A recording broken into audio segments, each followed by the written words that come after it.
Hi guys, this is Ashima and welcome back to my channel Mission Science, and in today's video I am going to start second unit of your physics जिसमें आज हम 3 topics discuss करेंगे: current carriers, concept of EMF and electric current. So let's start with the part first of your second unit, that is electric current and resistance. देखो, जो आपने first unit पढ़ी है उसमें हमने पढ़ा था इलेक्ट्रोस्टैटिक्स के बारे में. इलेक्ट्रोस्टैटिक्स का मतलब उसमें हम पढ़ रहे थे कि जब चार्जेस हमारे पास रेस्ट में होते हैं तब क्या फिनोमिनाज होते हैं. और इस यूनिट में हम पढ़ेंगे कि चार्जेस जब हमारे पास क्या है, मोशन में आ जाएंगे, तब हम क्या क्या फिनोमिनाज को देख सकते हैं. तो ये जो हमारे पास फ्लो ऑफ चार्जेस होता है किसी भी पर्टिकुलर डायरेक्शन में, इसको हम क्या बोलते हैं, इलेक्ट्रिक करंट बोलते हैं. कि जब भी हमारे पास जो चार्जेस हैं फ्लो करेंगे उससे क्या प्रोड्यूस होगा, इलेक्ट्रिक करंट प्रोड्यूस होगा. और ये जो ब्रांच होती है जिसमें हम ये डील करते हैं when charges are in motion, इसको हम क्या बोलते हैं, करंट इलेक्ट्रिसिटी बोलते हैं. जैसे आपने फर्स्ट यूनिट में इलेक्ट्रोस्टैटिक्स की बात की थी कि उसमें क्या है, हमारे पास जो ब्रांच ऑफ फिजिक्स है उसको हम क्या बोलते हैं, इलेक्ट्रोस्टैटिक बोलते हैं. सेम यहाँ पर जब चार्जेस मोशन में होंगे और तब जो ब्रांच ऑफ फिजिक्स होगी that is known as current electricity. तो देखो, इसमें अब हम सबसे पहले ये स्टडी करते हैं कि हमारे पास ये करंट कैरियर्स क्या होते हैं. तो देखो, करंट कैरियर्स का मतलब क्या है कि जो आपके पास चार्ज्ड पार्टिकल्स हैं, वो चार्ज पार्टिकल कोई भी हो सकता है, जब वो फ्लो करते हैं एक पर्टिकुलर डेफिनेट डायरेक्शन में, उससे क्या होता है, इलेक्ट्रिक करंट प्रोड्यूस होता है. अभी हमने ऊपर बात करी कि इससे क्या होगा, इलेक्ट्रिक करंट प्रोड्यूस होगा. और ये जो इलेक्ट्रिक करंट है किसकी वजह से प्रोड्यूस हुआ, चार्ज पार्टिकल्स की वजह से प्रोड्यूस हुआ. तो इन चार्ज पार्टिकल्स को हम क्या बोलते हैं, करंट कैरियर्स बोलते हैं. आपने छोटी क्लासेस में भी पढ़ा होगा कि कभी भी हमें करंट चाहिए तो उसके लिए क्या होनी चाहिए, फ्री पार्टिकल्स होने चाहिए. तो वही चीज यहाँ पर है कि ये चार्ज पार्टिकल्स फ्लो करते हैं जिससे करंट प्रोड्यूस होता है, और इन चार्ज पार्टिकल्स को ही हम क्या बोलते हैं, करंट कैरियर्स बोलते हैं. अब हम कुछ एग्जांपल्स देख लेते हैं कि हमारे पास अगर कंडक्टर्स की बात होती है, if we are talking about solid conductors, कि सॉलिड कंडक्टर्स में हमारे पास जो करंट कैरियर्स हैं वो क्या होते हैं. अब देखो, सॉलिड कंडक्टर जैसे कि हम मेटल्स की बात कर रहे हैं, मेटल्स के अंदर क्या होते हैं, वैलेंस इलेक्ट्रॉन्स होते हैं. और ये जो वैलेंस इलेक्ट्रॉन्स हैं these are not bounded to the nucleus, मतलब ये वैलेंस इलेक्ट्रॉन क्या होते हैं, फ्री होते हैं. In all the direction these can move. तो वैलेंस इलेक्ट्रॉन फ्री होने का मतलब क्या है, वो मूव करेंगे, और जैसे ही वो मोशन में आएंगे इससे हमारे पास क्या होगा, करंट प्रोड्यूस होगा. करंट प्रोड्यूस होने का मतलब क्या है कि यहाँ पर जो आपके पास ये वैलेंस इलेक्ट्रॉन्स हैं ये किस चीज का काम कर रहे हैं, they behave like current carriers. ठीक है, करंट कैरियर्स क्या हो गए, यहाँ पर वैलेंस इलेक्ट्रॉन्स हो गए, बिकॉज वैलेंस इलेक्ट्रॉन्स की वजह से ही क्या हो रहा है, करंट प्रोड्यूस हो रहा है. तो आपको ध्यान रखना है, सॉलिड कंडक्टर्स में करंट कैरियर्स कौन होते हैं, वैलेंस इलेक्ट्रॉन्स होते हैं. अब हम देखते हैं कि लिक्विड्स में करंट कैरियर्स कौन से होते हैं. देखो, लिक्विड्स में अगर मैं एग्जांपल की बात करूं, जैसे आपके पास इलेक्ट्रोलाइट है, फॉर एग्जांपल कॉपर सल्फेट है, NaCl है, इनके अंदर क्या होते हैं, पॉजिटिव एंड नेगेटिव चार्जेस होते हैं. देखो, अगर मैं कॉपर सल्फेट की बात करूं तो इसके अंदर क्या होगा, copper 2 positive and SO4 2 negative. Similarly NaCl में होगा Na positive and Cl negative. तो ये जो आयंस होते हैं ये क्या है, डेफिनेट डायरेक्शंस में मूव करते हैं. ठीक है, कि जब हम एक्सटर्नल फील्ड लगाएंगे, इलेक्ट्रिक फील्ड लगाएंगे, उसकी वजह से ये जो आयंस है they start moving in definite directions. Motion की वजह से क्या होगा, ये आयंस क्या प्रोड्यूस करेंगे, करंट प्रोड्यूस करेंगे. दैट्स वाई कि अगर हम लिक्विड्स की बात करते हैं, लिक्विड्स के केस में जो आयंस होते हैं that behave like a current carriers. आपने सिर्फ करंट कैरियर्स के लिए ये ध्यान रखना है, वो भी चीज मोशन में होगी जिसकी वजह से करंट आएगा, वो क्या होंगे, आपके पास करंट कैरियर्स होंगे. अब नेक्स्ट हम देखते हैं कि गैसेस में क्या होते हैं। देखो, अगर हम गैसेस की बात करते हैं, गैसेस मेनली क्या होते हैं, ये हमारे पास इंसुलेटर्स होते हैं इलेक्ट्रिसिटी के, ठीक है। लेकिन फिर भी अगर इनको हम आयनाइज कर देते हैं, देखो अगर तो इंसुलेटर्स हैं, that means they do not conduct electricity, इनके पास करंट नहीं होगा।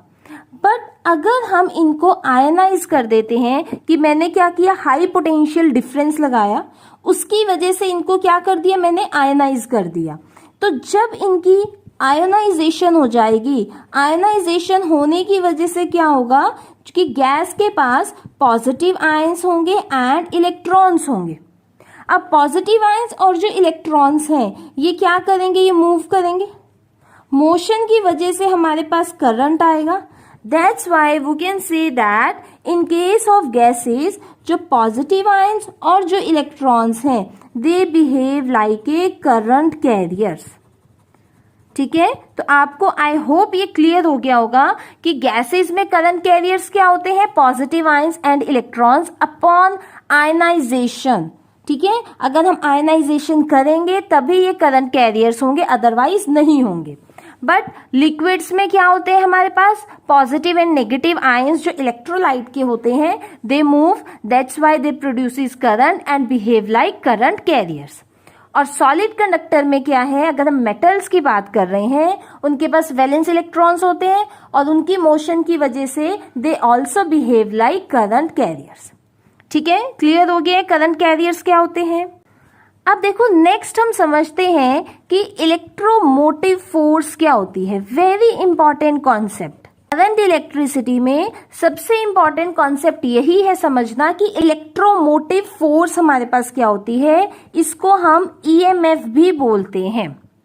तो देखो इलेक्ट्रोमोटिव फोर्स क्या है कि अगर हमने कोई भी एक क्लोज सर्किट लिया है, क्या है, कोई भी एक क्लोज्ड सर्किट है, तो इसके अंदर जो करंट है वो तभी फ्लो करेगा अगर हमारे पास क्या होगा, कोई एक्सटर्नल फोर्स होगी, कोई ना कोई अगर एक्सटर्नल फोर्स हम लगाएंगे किसी भी क्लोज सर्किट में, तभी उस सर्किट में क्या है, करंट फ्लो होगा। इसका मतलब क्या कह सकते हैं हम कि यहाँ पर ये जो मेरे पास एक्सटर्नल फोर्स है ये क्या कर रही है, takes the current carriers to move in definite direction, कि इसकी हेल्प से क्या हो रहा है, करंट कैरियर्स मूव कर रहे हैं एक डेफिनेट डायरेक्शन में, और इस फोर्स को ही हम क्या बोलते हैं, इलेक्ट्रोमोटिव फोर्स बोलते हैं, दैट इज ईएमएफ।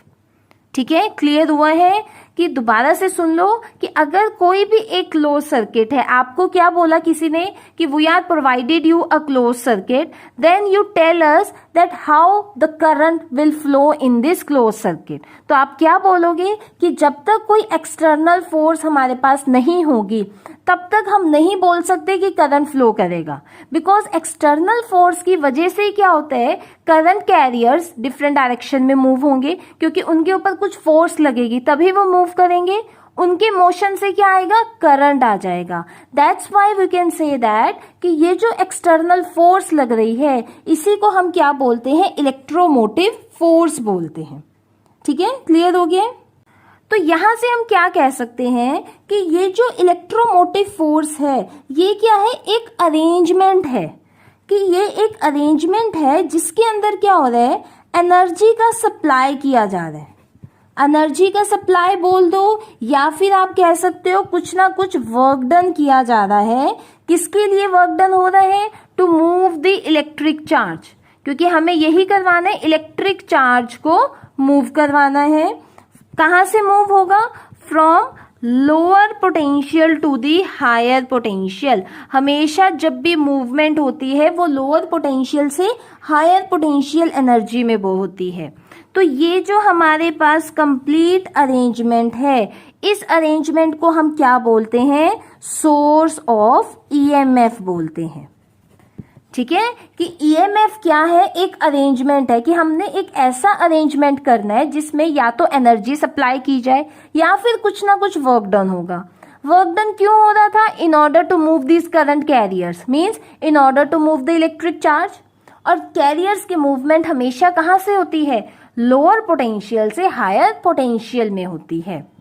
ठीक है, क्लियर हो गया है। तो इस कंप्लीट अरेंजमेंट को आप क्या बोलोगे, सोर्स ऑफ ईएमएफ बोलोगे, क्योंकि अगर आपके पास ये सोर्स नहीं होगा तो आप ईएमएफ मींस एक्सटर्नल फोर्स कैसे अप्लाई करोगे, आपको कुछ ना कुछ तो चाहिए एक्सटर्नल फोर्स अप्लाई करने के लिए। तो इसलिए हमने देख लिया कि सोर्स ऑफ ईएमएफ आपके पास क्या होता है।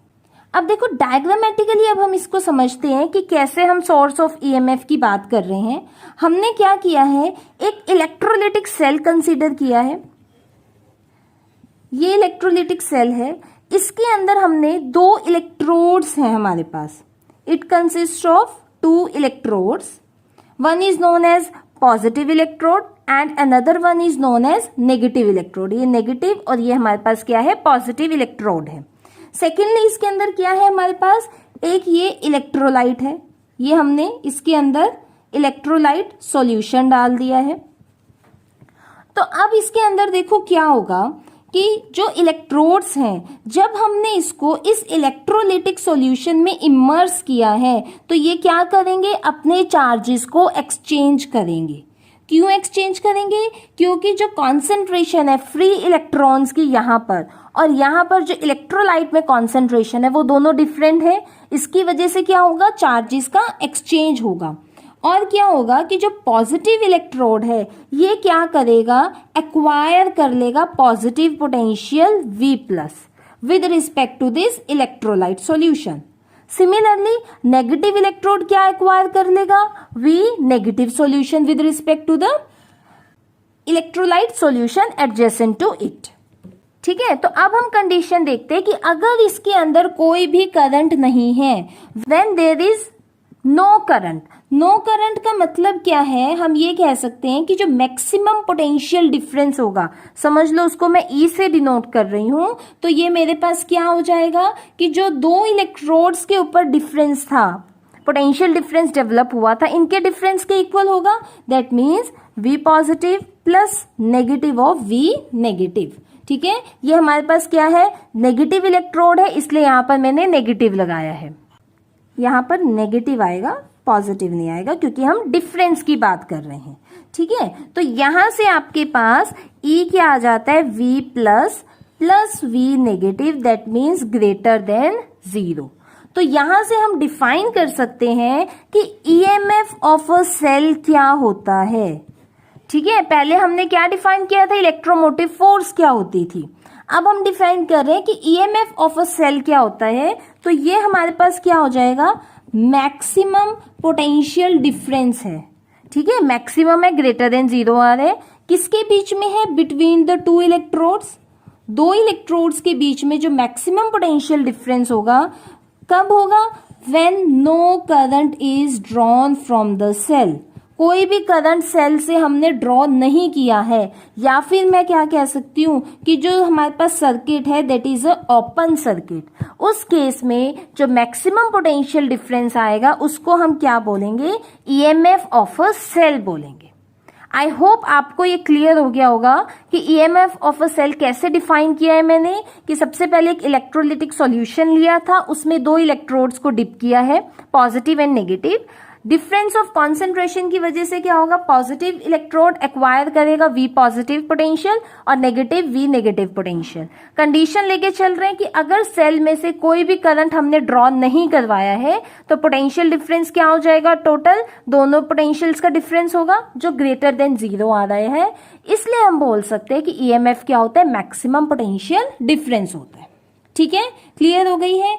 और इसको कैसे बोल सकते हैं, देखो हमने क्या कहा इलेक्ट्रोमोटिव फोर्स को, कि जो हम एनर्जी सप्लाई कर रहे हैं सो दैट जो चार्ज कैरियर्स है दे कम्स इनटू मोशन। तो और हम इसको ये भी बोल सकते हैं कि जो EMF है वो क्या होता है, energy supplied by the cell होती है।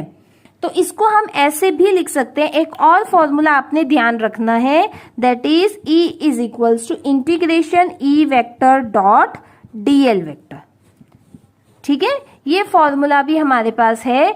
इलेक्ट्रोमोटिव फोर्स जो थी वो एनर्जी सप्लाइड थी, तो हम यहाँ से कह सकते हैं कि जो EMF ऑफ अ सेल है वो कैसे डिफाइन कर रहे हैं, energy supplied by the cell to derive a unit positive charge. ठीक है। यूनिट पॉजिटिव चार्ज को डिराइव करने के लिए, मूव करवाने के लिए जितनी भी एनर्जी सप्लाई की जा रही है, that is known as EMF of the cell. Clear हो गया आपको ईएमएफ ऑफ द सेल क्या होता है? और ईएमएफ एक पोटेंशियल डिफरेंस है, दैट्स वाई इसकी यूनिट क्या हो जाएगी? वोल्ट हो जाएगी, या फिर और हम क्या बोल सकते हैं इसको? जूल पर कूलम भी बोल सकते हैं। ठीक है। अब आपको 1 वोल्ट आप इजीली डिफाइन कर सकते हो कि, या फिर ये कहो कि ईएमएफ ऑफ अ सेल, ये 1 वोल्ट हमारे पास कब होगा? कि अगर 1 जूल ऑफ एनर्जी हम दें in order to derive a 1 coulomb of charge. 1 joule of energy अगर हम दे रहे हैं, किस लिए दे रहे हैं? 1 कूलम ऑफ चार्ज को डिराइव करने के लिए होल सर्किट में, that is known as EMF of the cell. इस डेफिनेशन के अकॉर्डिंग मैंने आपको ईएमएफ ऑफ अ सेल बता दिया है कि ईएमएफ 1 वोल्ट हमारे पास कब होगा। अब जो ये ईएमएफ है, अब देखते हैं ये किन किन फैक्टर्स पर डिपेंड करता है। तो एक तो ये डिपेंड करता है नेचर ऑफ इलेक्ट्रोड्स पर, बिकॉज इलेक्ट्रोड्स के ऊपर ही पोटेंशियल आ रहा है तो उसके ऊपर डिपेंड करता है। सेकेंडली क्या है? ये डिपेंड करता है कॉन्सेंट्रेशन ऑफ इलेक्ट्रोलाइट पर, क्योंकि देखो अल्टीमेटली हमारे पास जो पोटेंशियल डिफरेंस डेवलप हो रहा है वो किसकी वजह से हो रहा है? Difference in concentration in both electrodes and electrolyte. तो इसलिए हम बोल रहे हैं कि सबसे पहले तो नेचर क्या है इलेक्ट्रोड्स की, सेकेंडली क्या कॉन्सेंट्रेशन है इलेक्ट्रोलाइट की, और थर्ड टेम्परेचर भी इसमें कुछ ना कुछ कंट्रीब्यूशन करता है। राइट, क्लियर हो गया है? तो हमने क्या देख लिया? इलेक्ट्रोमोटिव फोर्स क्या होती है और ईएमएफ क्या होता है। देखो एक एग्जाम्पल मैं आपको बताती हूँ जिससे आप समझोगे कि ईएमएफ का क्या मीनिंग होता है। तो क्या हो रहा है, एक यहाँ पर मैन स्टैंडिंग पोजीशन में है, यहां पर हमने क्या किया हुआ है, ऐसे एक क्लोज पाथ बना हुआ है और यहां पर हमारे पास बॉल्स हैं। मैन क्या करना चाहता है?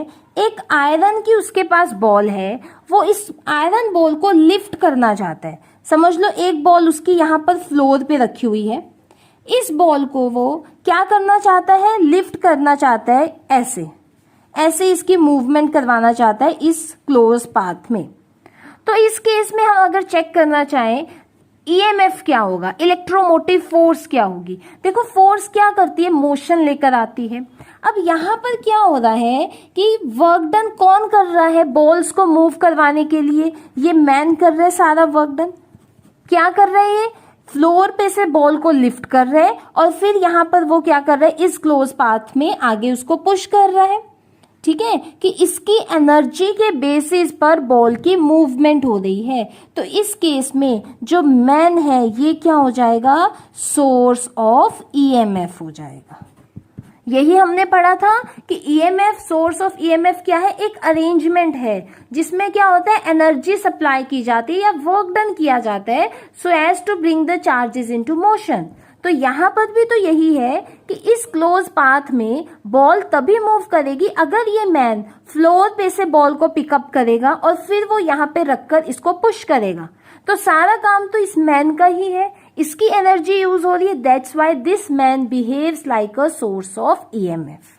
तो आई होप अब आपको क्लियर हो गया होगा कि अगर किसी भी चीज को हमें मोशन में लेकर आना है और वो मोशन में किसी और पर्सन की वजह से आ रही है, किसी और एजेंसी की वजह से आ रही है, तो वो जो एजेंसी है, वो जो अरेंजमेंट है, उसको हम क्या बोलेंगे? सोर्स ऑफ ईएमएफ बोलेंगे।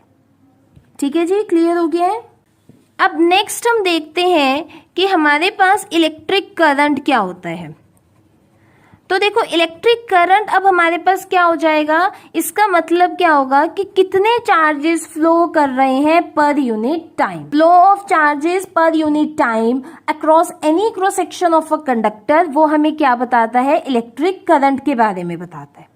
क्लियर हो गया है? और आपको पता है क्वांटाइजेशन ऑफ चार्ज से Q की वैल्यू क्या होती है? N इंटू ई। तो हम करंट को NE अपॉन T भी लिख सकते हैं।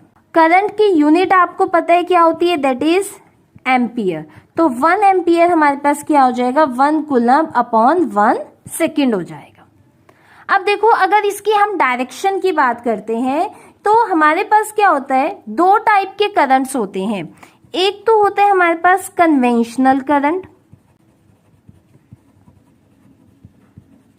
और सेकेंड हमारे पास होता है इलेक्ट्रॉनिक करंट। है, तो सबसे पहले देखो मैं इसके लिए सर्किट डायग्राम आपको बता देती हूँ, उसकी हेल्प से हम इसकी डायरेक्शन को स्टडी करेंगे कि इन दोनों करंट्स की क्या क्या डायरेक्शन होती है। ये ए है, ये बी एंड है। यहाँ पर हमने देखो क्या कंसीडर किया है, एक हम कंडक्टर को कंसीडर कर रहे हैं, ठीक। ये पॉजिटिव है और इसका ये नेगेटिव टर्मिनल है। तो देखो जो ये पॉजिटिव चार्ज है वो ऐसे मूव करेगा, तो इसी को हम क्या बोलते हैं, कन्वेंशनल करंट बोलते हैं। कि जो आपके पास डायरेक्शन है फ्लो ऑफ पॉजिटिव चार्ज की, ये किसकी डायरेक्शन होती है, करंट की डायरेक्शन होती है, और इसको हम क्या बोलते हैं, कन्वेंशनल करंट बोलते हैं।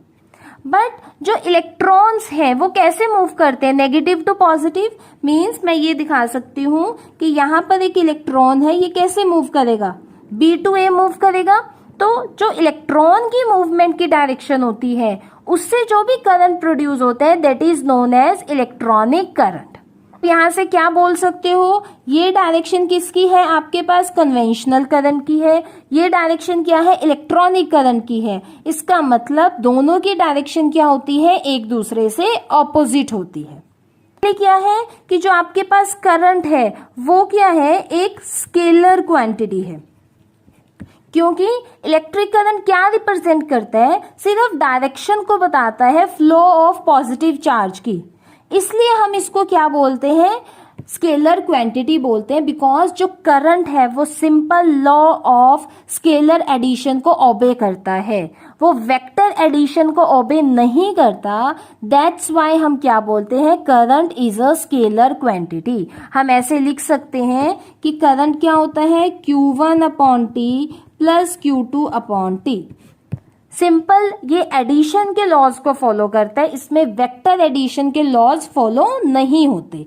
कि अगर हम बात करें कि एंगल्स की बात कर लें कि एंगल बिटवीन द वायर्स जो करंट कैरी कर रहे हैं वो टोटल करंट को अफेक्ट नहीं करेंगे, इसलिए करंट क्या है मेरे पास, एक स्केलर क्वांटिटी। क्लियर हो गया है। तो ये हमने कुछ बेसिक कंसेप्ट्स पढ़ लिए आज कि आपके पास ईएमएफ का मीनिंग क्या होता है, करंट क्या होता है और उसकी क्या डायरेक्शन होती है।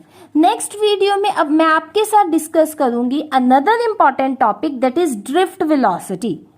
Thank you so much guys for watching my video. If you like my